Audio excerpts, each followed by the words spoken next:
स्वतःच्या दोषांकडे पाहण्याच्या संदर्भात अनेक वेगवेगळी कारणं आहेत त्याच्यात.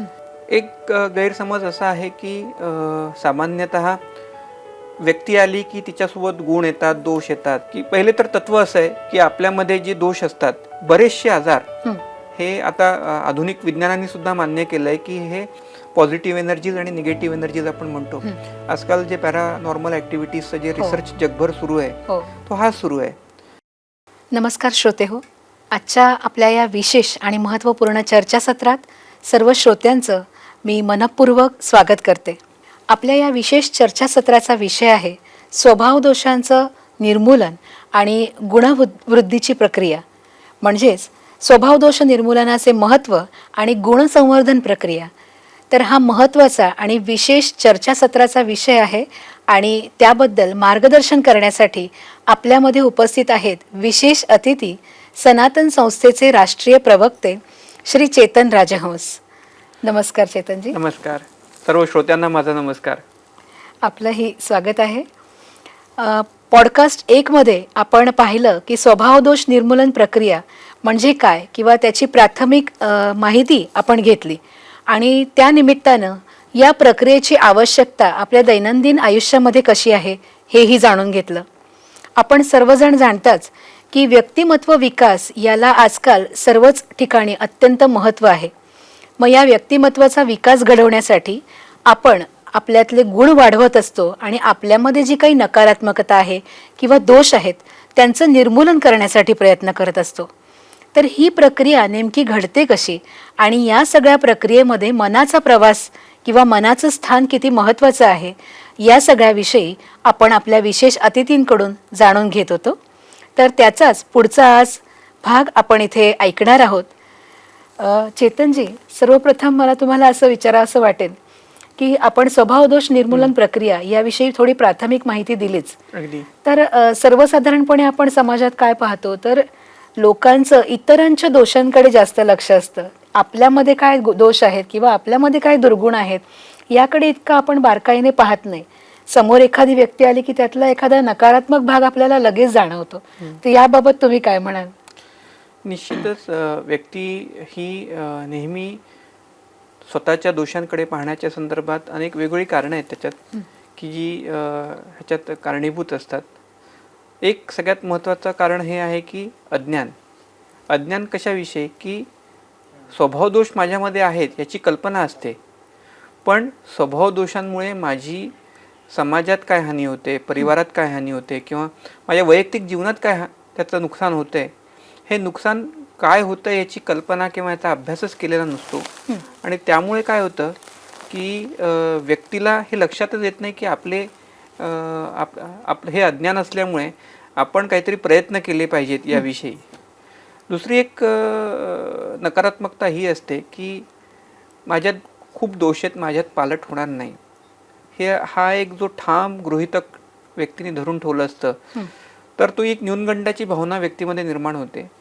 आणि मग असं होतं की पालट करण्यासाठी जो एक प्रोत्साहनात्मक किंवा सकारात्मक मोटिवेशनल जो प्रेरणादायी विचार जो होता असतो, उभारी लागते, तोच नष्ट होतो आणि व्यक्तीच प्रयत्न करत नाही.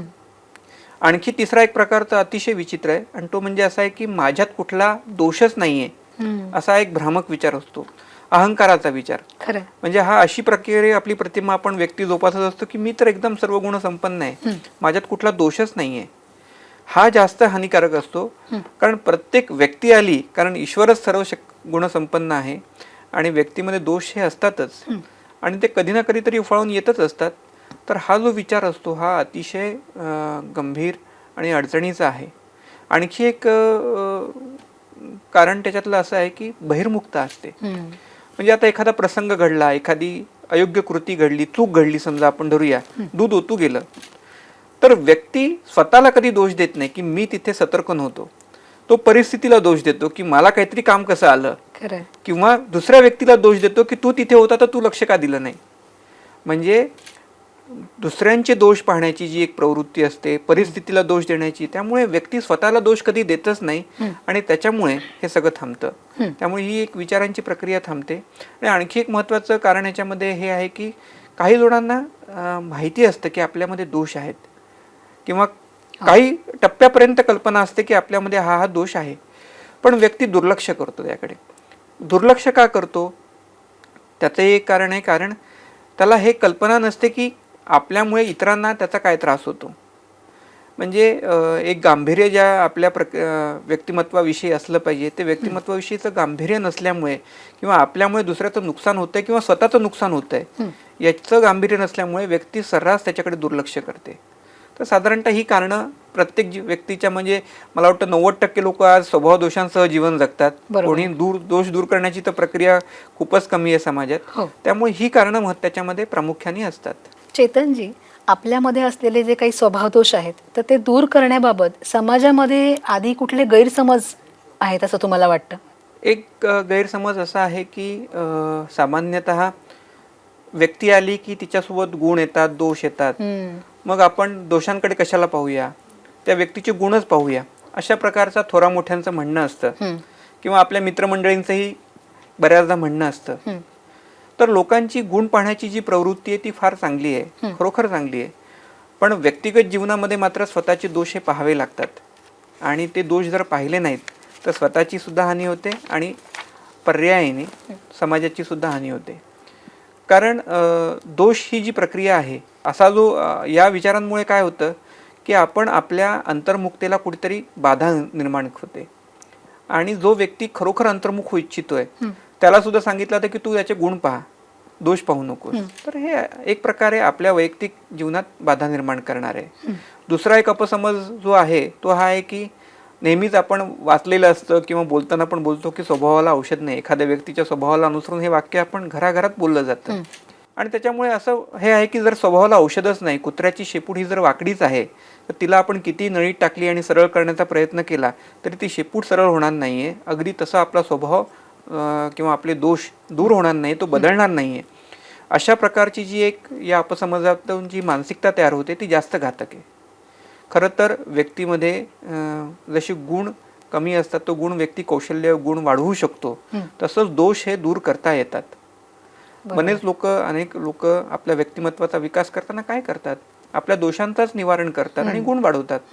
त्यामुळे परिपूर्ण व्यक्तिमत्व जर आपल्याला हवं असेल तर आपल्या दोषांना, आपल्या स्वभावाला औषध आहे हे आपण मान्य केलं पाहिजे आणि ह्या अपसमजापासून दूर राहिलं पाहिजे. आणखी एक मी एक समाजातला एक जो अपसमज पाहिला आहे तो असा आहे की लोकांना असं वाटतं, काही लोकांचं असं म्हणणं होतं की आपण जर समाजामध्ये सगळ्यांशी चांगलं वागतो, सगळ्यांशी वरवर, कोणाशी आपण कोणाच्या जीवनात बाधा निर्माण करत नाही, अडथळे निर्माण करत नाही, अयोग्य वागत नाही, तर आपण दोषांचा विचार करायचा कशाला, दोष निर्मूलनाचा. मला इथे हे सांगायचं आहे की आपण कितीही चांगलं वागण्याचा प्रयत्न केला बरोबर, पण आपल्या अंतर्गत जे दोष असतात ना ते कधी ना कधीतरी उफाळून येतातच. अतिशय शांत असलेली व्यक्ती सुद्धा कधीतरी रागीट बनते, कधीतरी कारण तो सुप्त राग मनात कधीतरी असतो, तो उफाळून येतो. त्यामुळे आपण किती चांगलं वागतो यापेक्षा आपल्यात कुठले दोष आहेत हे पाहणं इथे गरजेचं आहे. चेतनजी, आपण आपल्यातले जे काही स्वभाव दोष आहेत ते मुळात आपण जर दूर केलेच नाहीत किंवा त्याच्यासाठी प्रयत्नच केला नाही तर व्यक्तिगत आयुष्यावर आपल्या काही परिणाम होतो का? निश्चित होतो. मी तुम्हाला एक छोटं उदाहरण सांगतो की पहिले तर तत्व असं आहे की आपल्यामध्ये जे दोष असतात, स्वभावामध्ये जे दोष असतात त्याच्यामुळे आपल्याकडनं अयोग्य कृती घडतात. विसराळूपणाचा माझा समजा दोष आहे तर विसरण्याची कृती वारंवार घडते, तर दोषामुळे अयोग्य कृती घडते, हे आपल्याला तत्व मान्य केलं पाहिजे. आणि वारंवार अयोग्य कृती केल्यामुळे तो दोष प्रबळ होतो, म्हणजे दृढ होतो मनावर. हा दुसरा दुष्टचक्र आहे त्याचं. म्हणजे पहिले व्यक्ती दारू पितो, मग दारू व्यक्तीला पिते, अशा प्रकारचं हे दुष्टचक्र आहे. त्यामुळे व्यक्तिगत जीवनामध्ये जसे आपण आपले दोष असतात त्या दोषांना अनुसरून आपण अयोग्य कृती करत राहतो आणि जशा जशा वारंवार अयोग्य कृती करत जातो तसे तसे आपल्या जीवनातले दोष हे वाढत जातात. मग एखादा व्यक्ती आरंभी नकारात्मक बोलणारा असतो, प्रतिक्रियात्मक बोलणारा असतो, मग काही वर्षांनी तो वारंवार ही कृती करायला लागल्यानंतर त्याचा स्वभाव रागीट बनतो, बरोबर, प्रतिक्रियावादी आणि क्रोधिष्ठ होतो तो. म्हणजे स्वभाव पहिले जर तीव्रता त्याची कमी असेल दोषाची, पण ती वारंवार कृती केल्यामुळे त्या दोषाची तीव्रता वाढते आणि हे जास्त हानिकारक असतं व्यक्तिगत जीवनाच्या दृष्टीने. खरं, म्हणजे हे तसं म्हटलं तर गंभीर बाब आहे, थेट मनावर आणि शरीरावरही त्याचा परिणाम निश्चित होतो. मी तुम्हाला सांगतो की बरेचसे आजार हं. हे आता आधुनिक विज्ञानाने सुद्धा मान्य केलंय की हे सायकोसोमॅटिक डिझिजेस जे असतात, हां. ज्याला मनोकायिक आजार म्हटलं जातं, तर हे सगळे मानसिक कारणांमुळे होतात, म्हणजे दोषांमुळे होतात. आपण म्हणतो ना, घरी वडील जर ओरडत असतील तर म्हणतो ना, बाबा जास्त ओरडू नका मोठ्या आवाजात, तुमचा बीपी वाढेल. हो हो. असं का म्हणतात? कारण उच्च रक्तदाब हा प्रेशर कशामुळे वाढतो? मानसिक ताणामुळे वाढतो. अगदी म्हणजे ॲसिडिटी, अल्सर, हं. अस्थमा, हं. हाय प्रेशर, मधुमेह असे बरेच जे रोग आहेत ते सायकोसोमॅटिक आहेत. त्याच्या मागे कुठला ना कुठला तरी दोष असतो दोष आहे. आणि तो दोष वारंवार उफाळून आल्यामुळे व्यक्तीला रोग. अगदी तुम्हाला मी सोपं उदाहरण सांगतो. तुम्हाला भीती वाटली एखाद्या प्रसंगात, तर भीती वाटणं हा दोष आहे की नाही? भित्रेपणा हा दोष आहे. भित्रेपणा हा दोष आहे. तेव्हा तुमचं शरीर थरथर कापतं. म्हणजे मनाचा परिणाम कुठे होतोय? शरीरावर होतो. कंप फुटला ना. अगदी तुम्हाला एखाद्या वेळी कोणाला माईकवर बोलायची सवय नाही, आत्मविश्वासाचा अभाव आहे आणि त्याला माईकवर बोलायला सांगितलं, जे पाय लटलट कापतात. म्हणजे मनाचा परिणाम, मनातली भीती आहे, माईकवर बोलायची भीती आहे, हो. पण पाय लटलट कापतायत. परीक्षेच्या वेळेस पण आपण पाहतो विद्यार्थ्यांना घाम येतो, हात ओले होतात. हां. तर आपल्या मनाचा शरीरावर सरळ परिणाम होत असतो, हे लक्षात घेतलं पाहिजे. त्याच्याही पुढे जाऊन मी सांगतो की काही दोष तर आपली निराशा वाढवतात. काही जणांना नैराश्य जे येतं, आज बरंचसं नैराश्य हे दोषांमुळे आलेलं असतं, किंवा आत्मविश्वासाचा अभाव, किंवा स्किझोफ्रेनिया नावाचा म्हणजे उद्ध्वस्त व्यक्तिमत्व हा जो एक आजकाल मनोरोग आहे, हा सुद्धा मानसिक दोषांमुळे उत्पन्न झालेला आहे. अगदी व्यसनाधीन व्यक्ती बनते, त्याच्या मागचं कारण सुद्धा हे दोषच असतं. एखाद्या व्यक्तीला त्या दोषांवर मात करता येत नसते, कारण स्ट्रेस निर्माण झाला असतो, तणाव त्या दोषांच्या परिस्थितीमुळे. आणि तो तणाव निर्माण झाल्यानंतर काय होतं, व्यक्ती तो तणाव दूर करण्यासाठी व्यसनाच्या म्हणजे मद्य प्यायला लागते, सिगारेट प्यायला लागते, आणि काही दिवसांनी तो त्या मद्याचा किंवा त्या सिगारेटच्या धूनचा त्याचा जो परिणाम आहे तो दूर झाला की पुन्हा त्याचा जो ताण आहे ना तो जैसे ते होतो, आणि मग व्यक्ती वारंवार ते व्यसन करायला लागते आणि व्यसनी बनते. तर मला हे सांगायचं आहे की व्यक्तिगत दोषांचा परिणाम जो असतो तो आपल्या मनावर होतो, शरीरावर होतो, आणि त्यामुळे आपण सगळ्यांनी दोषांच्या संदर्भात सावध असलं पाहिजे. म्हणजे मग आपला ही जे स्वभाव दोष आहे त्याचा आपल्या व्यक्तिगत जीवनात आणि अनुषंगाने सामाजिक जीवनावरही प्रभाव पडतोय. अगदी. आणि मग त्याचं शरीर आणि मन दोन्ही ह्याच्यामध्ये त्याला त्रासच आहे. हो हो. म्हणून ह्या निर्मूलनाला महत्त्व देणं आवश्यक आहे. पण मग समाजामध्ये आपण बऱ्याचदा पाहतो की काही जण व्यष्टी साधना करत असतात. उदाहरणार्थ काय, स्वामी समर्थांची उपासना किंवा दत्ताची उपासना, गणेशाची उपासना. पण मग आपल्या पातळीवर आपण केलेले प्रयत्न हेच बऱ्याच साधकांना पुरेसे आहेत किंवा हीच साधना आहे असं वाटतं. मग त्याहून पुढे जाऊन साधना म्हणून काहीतरी स्वभावदोष निर्मूलन प्रक्रिया करूया असं काही आवश्यक वाटत नाही. तर म्हणजे मला असं म्हणायचं आहे की काही साधक असं म्हणतात की मी फक्त नामजप करीन, काहीतरी व्यष्टी उपासना करीन. मग फक्त नामजप केल्याने आपल्यातले स्वभावदोष दूर होतील असं आहे का? हा फार छान प्रश्न आहे, आणि खरोखर जे साधना करणारे आहेत त्यांच्या मनात हा प्रश्न असतोच. ईश्वराच्या नामामध्ये खूप शक्ती आहे, अनंत शक्ती आहे आपण म्हणू.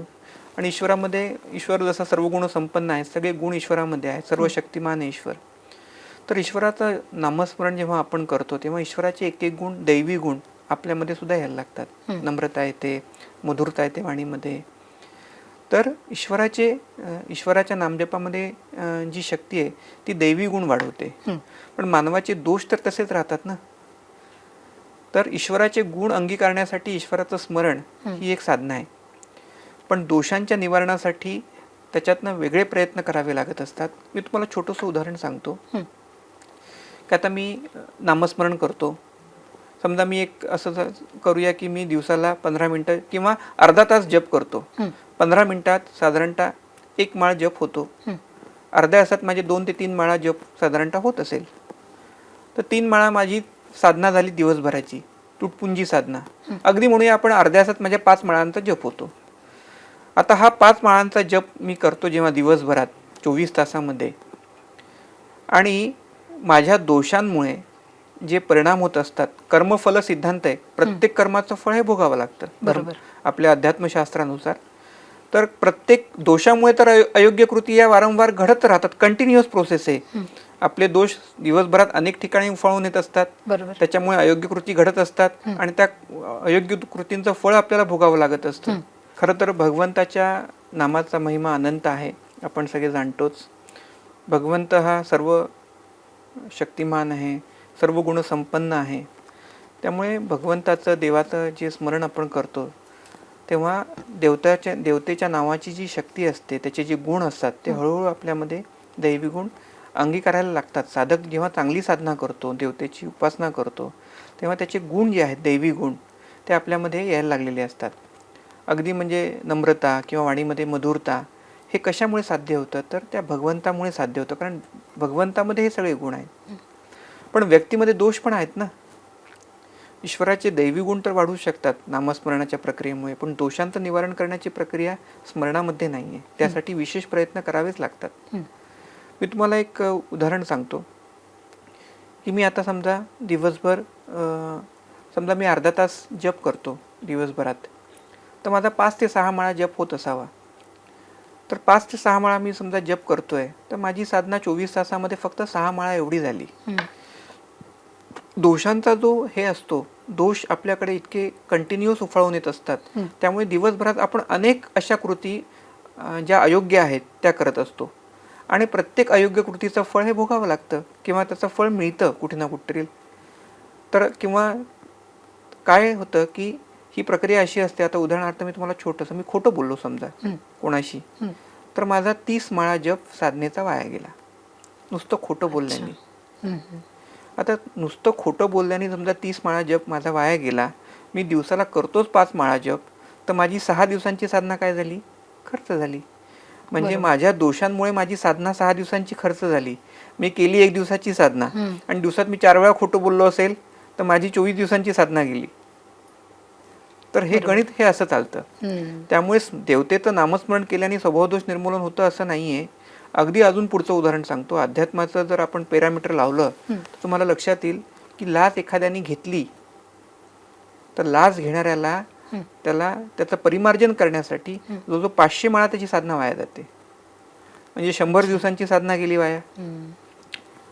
तर आपले दोष असतात ना, ही आपले नामजपाची जी साधना आहे, नामजपाची जी पॉझिटिव्ह एनर्जी ती नष्ट करतात, आपला ऑरा खराब करतात. आणि म्हणून व्यक्तीने साधना केली पाहिजे, ईश्वराची भक्ती तर निश्चित केली पाहिजे, पण त्याचबरोबर स्वभाव दोषांचं निर्मूलन केलं पाहिजे. नाहीतर स्वभाव दोषांमुळे ज्या अयोग्य कृती दिवसभरात घडत असतात त्याचं परिमार्जन करण्यासाठी कितीतरी साधना खर्च होत असते आणि आपण केलेल्या साधनेचा 0% लाभ होतो. तुम्हाला मी एक कथा सांगतो. कदाचित तुम्हाला माहिती असेल वाल्याकोळीची. वाल्याकोळी हा एक मोठा दरोडेखोर होता.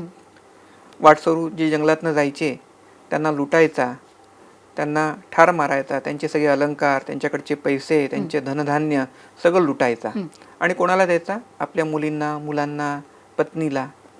एक दिवस नारद ऋषी त्या जंगलातनं चालले होते. वाल्याकोळीने त्यांनाही रोखलं.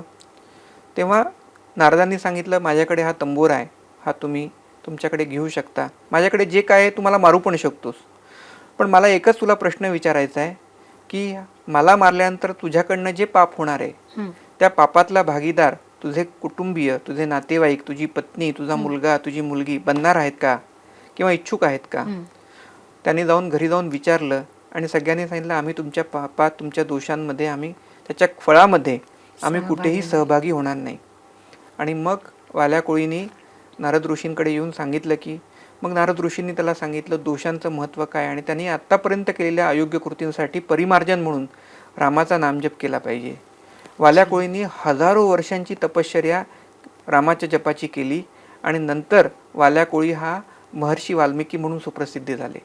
म्हणजे एवढ्या वर्षांची, काही वर्षांची जी अयोग्य कृत्य होत्या त्याच्यासाठी हजारो वर्षांची तपस्या वाल्याकोळीला किंवा महर्षी वाल्मिकींना करावी लागली. तर आपल्याकडनं स्वभावदोषांमुळे जेवढ्या काही चुका होत असतात त्याचं परिमार्जन करण्यासाठी आपली प्रचंड साधना ही खर्च होत असते. आणि मी तुम्हाला अगदी विविध योग मार्गानुसार साधना, अगदी नामस्मरण ही नामसंकीर्तन योग आहे, भक्तियोग आहे शुद्ध.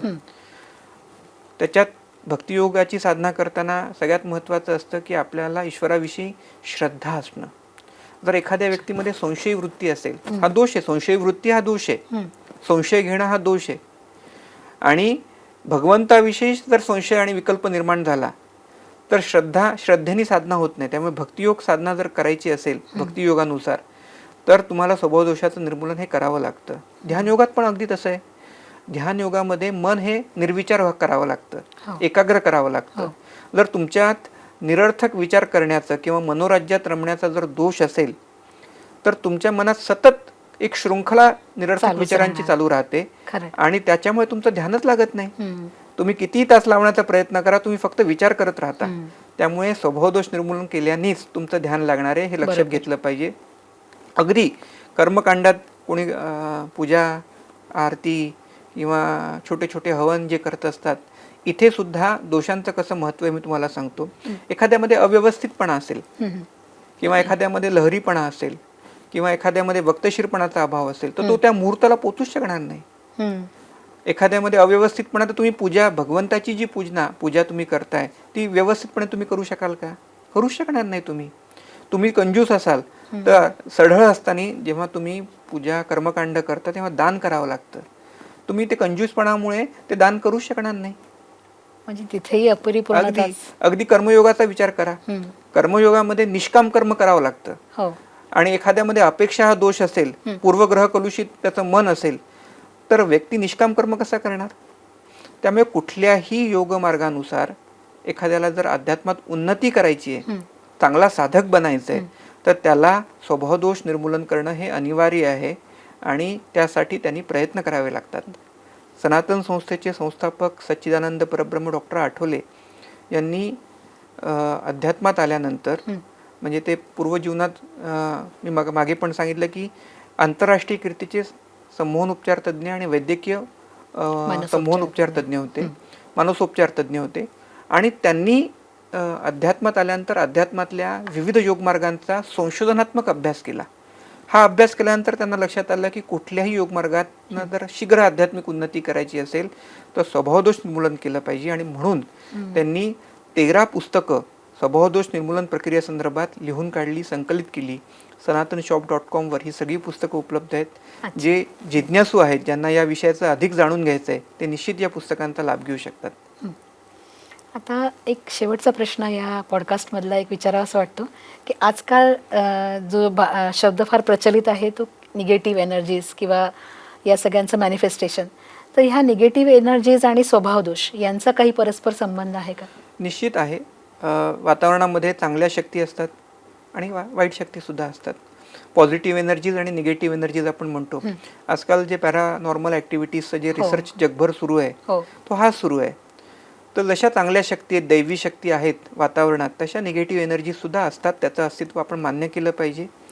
आणि स्वभावदोष, एखादी व्यक्ती जेव्हा मृत्यूच्या वेळी तिच्या काही अतृप्त इच्छा राहिल्या असतील किंवा त्याचे जे स्वभावदोष प्रबळ असतील त्याच्यामुळे त्याला ती अतृप्त इच्छा निर्माण होते आणि मग त्याला मृत्यूनंतर सद्गती मिळत नाही.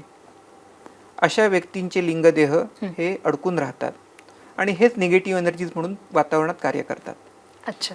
तर स्वभावदोष निर्मूलन वेळीच न केल्यामुळे ज्या अतृप्त इच्छा राहतात त्याच्यामुळे सद्गती मिळत नाही. आता पृथ्वीवर, म्हणजे आता आपण जसं वातावरणात आहोत, आपण सामाजिक जीवन जगत आहोत, तर एखाद्या व्यक्तीमध्ये एखादा दोष प्रबळ असेल तर ती जी निगेटिव्ह एनर्जी असते ती त्या व्यक्तीकडे आकृष्ट होते. उदाहरणार्थ, एखाद्याला सिगरेट पिण्याची सवय असेल आणि एखाद्याची मृत्यूपूर्वी सिगरेट पिण्याची इच्छा अतृप्त राहिली असेल तर त्या सिगरेट पिणाऱ्या व्यक्तीला, त्या व्यक्तीचा जो स्वभाव आहे, व्यसन आहे, ती शक्ती त्याच्याकडे आकृष्ट होते आणि त्या व्यक्तीच्या माध्यमातून ती वाईट निगेटिव्ह एनर्जीज त्याची जी सिगरेट आहे ती शोषते. म्हणजे एखादा व्यक्ती नुसता सिगरेट पिणारा असेल तर तो भविष्यात चेन स्मोकर बनतो, होऊ शकतो. तर हे एक लक्षात घेतलं पाहिजे की वाईट शक्ती त्याच्या दोषाप्रमाणे त्याच्याकडे आकृष्ट होतात. आपल्याकडे तुम्हाला जर पाहिलं असेल तर काही पूर्वीच्या काळी म्हणायचे की स्मशानाच्या ठिकाणी महिलांनी जाऊ नये. तर का जाऊ नये? कारण महिला या हळव्या स्वभावाच्या असतात. मन त्यांचं जे असतं ते हळवं असतं, सेन्सिटिव्ह असतं आणि मग ज्या वाईट शक्ती वातावरणातल्या असतात त्या हळव्या मनाला पटकन आकृष्ट होतात. त्यामुळे वाईट शक्तींचा त्रास महिलांना होऊ नये यासाठी पूर्वीच्या काळी आपल्याकडे सांगायचे की स्मशाना घाटावर महिलांनी शक्यतो जाऊ नये. तर अशी अनेक आपल्याकडे ज्या कथा असतात, जे काय परंपरा आहेत, प्रथा आहेत, त्याच्या मागे काही ना काही रिझन आहेत. तर ह्याच्यात मुख्य म्हणजे आपल्याला हेच लक्षात घेतलं पाहिजे की एखाद्या व्यक्तीमधला दोष आहे तो नुसता दोष नसतो, तो काहीतरी निगेटिव्ह एनर्जीजला आकृष्ट करणारा सुद्धा एक माध्यम बनतो. त्यामुळे दोषांचं निवारण हे केलं पाहिजे. सामान्यतः वाईट शक्ती या न दिसणाऱ्या म्हणजे आपल्याला डोळ्यांनी दिसत नाहीत, पण त्याचा परिणाम हा आपल्याला भोगावा लागत असतो. त्यामुळे हे गुंतागुंतीचं शास्त्र आहे. कदाचित भविष्यात आपण याविषयी अधिक चर्चा करू. पण तरी सुद्धा स्वभावदोष निर्मूलन या दृष्टिकोनातनं जर पाहिलं तर वाईट शक्तींचा त्रास हा त्या व्यक्तीला होऊ शकतो, निगेटिव्ह एनर्जीचा त्रास हा स्वभावदोष असलेल्या व्यक्तीला होऊ शकतो, हे आपण मान्य केलं पाहिजे. म्हणजे यांच्यात काहीतरी संबंध असू शकतो. आहे, बरोबर. आज खूप महत्त्वपूर्ण माहिती दिली आणि या सत्रामध्ये आपण वेगळ्या विषयाला आज सुरुवात केली. याही पुढे असाच हा विषय चालू राहणार आहे आणि या पॉडकास्टची एक मालिकाच आम्ही आमच्या सगळ्या दर्शकांसाठी घेऊन येत आहोत. तर याही पुढे या विषयाची विस्तृत माहिती आणि आणखीन काही नव्याने आपल्या समोर घेऊन यायला आम्हाला नक्कीच आवडेल. तर जसं आताच आदरणीय चेतन दादा यांनी सांगितलं की सनातन संस्थेच्या संकेतस्थळावर या संदर्भातली स्वभावदोष निर्मूलनासाठी काही ग्रंथ, काही पुस्तकं उपलब्ध आहेत. तर मीही समस्त श्रोत्यांना, दर्शकांना आवाहन करेन की आपण नक्कीच या संकेतस्थळावर जाऊन ही पुस्तकं आपण विकत घ्यावीत आणि याही पुढे आमचे जे पॉडकास्टमध्ये या संदर्भातील विषय आहेत आणि या मालिकेतील पुढचे सदर आहेत, पुढचे भाग आहेत, त्याचाही आस्वाद घ्यावा, त्याचाही लाभ घ्यावा. धन्यवाद.